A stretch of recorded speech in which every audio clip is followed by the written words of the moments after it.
కొడకంటి దేవరాజ్ అనే నేను కొండగట్టు అంజన్న దర్శనం చేసుకొని కొన్నిదల పవన్ కళ్యాణ్ గారిని చూసి వచ్చాను. అసలు మీకు ఈ ఆలోచన ఎలా వచ్చింది? Welcome back Devarajana blog. ఈ రోజు కొండగట్టు అంజన్న దగ్గరికి పవన్ కళ్యాణ్ గారు వస్తున్నారని తెలియంగానే పవన్ కళ్యాణ్ గారిని చూడడానికి అయితే కొండగట్టుకు అయితే వెళ్తున్నాను.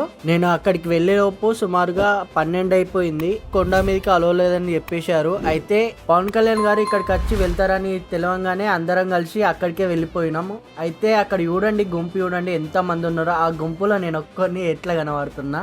ఆ గుంపులో ఒక 2 గంటలు వెయిట్ చేసిన తర్వాత పవన్ కళ్యాణ్ గారిని అయితే చూసేసినాము. దానికన్నా ముందు పవన్ కళ్యాణ్ గారిని చూడాలని ప్రతి ఒక్కరు చూడండి ఎట్లా వేషాలు వేసిర్రో. నా లైఫ్లో ఫస్ట్ టైం పవన్ కళ్యాణ్ గారిని ఇంత దగ్గరికి వెళ్ళి చూసిన.